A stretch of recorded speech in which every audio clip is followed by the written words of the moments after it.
I have a great relationship with President Xi.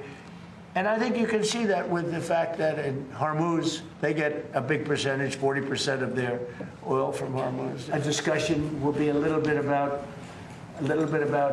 energy and about the very beautiful country of Iran.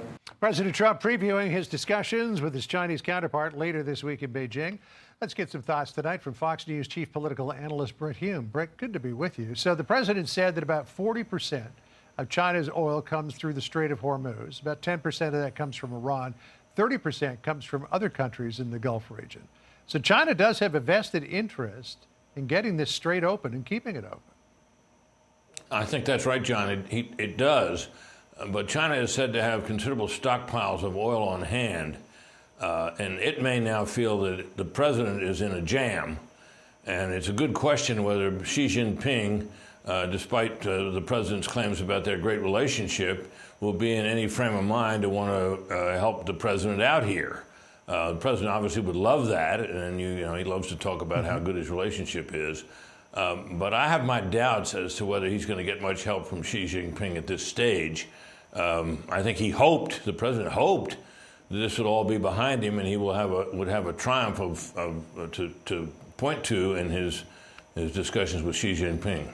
So I think it's going to be a good question here, what he can get. Yes, because, folks at home remember the president was supposed to go to Beijing to meet with Xi last month, but he postponed that because of the conflict with Iran. And I think you're right that the president hoped that this was all going to be over. But some folks, including former Marine General Arnold Punaro, think that Xi Jinping just might be able to play some sort of positive role in finding a way to a peace deal, maybe by leaning on Iran a little bit. This is what he said.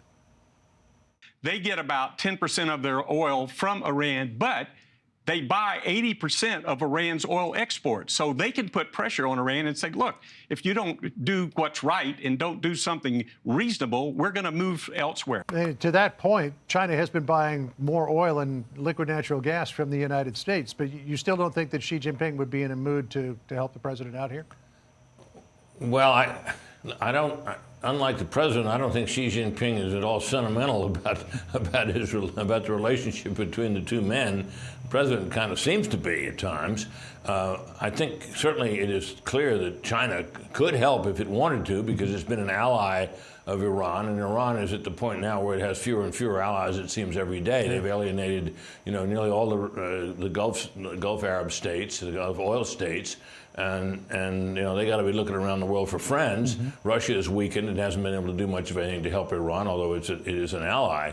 So I think that if China decided to weigh in here, it could make a big difference. Yeah. The question I have is whether they're going to be in a mood to do it. But the president's bringing with him a who's who of American business leaders. I mean, everybody from Tim Cook of Apple to Elon Musk. I think that's to, in some way, remind Xi Jinping, hey, there's a lot more currency for you, and having a good relationship with the United States than, helping support that rogue regime in Iran.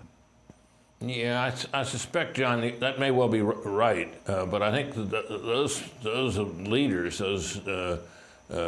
those figures, are probably more involved in the discussions about trade, which I think will be an important part of the agenda this time. We have some real issues with China on trade, continue to have them. They cheat like crazy on patents, and they try to steal our stuff and so on. I think the president would like to get some kind of help on that as well. All right. Well, we will be following this closely, and we'll see what happens. Britt, it was good to catch up with you. Thanks so much. Be sure to like and subscribe for all the Fox News latest on YouTube, and catch full shows streaming now on Fox One.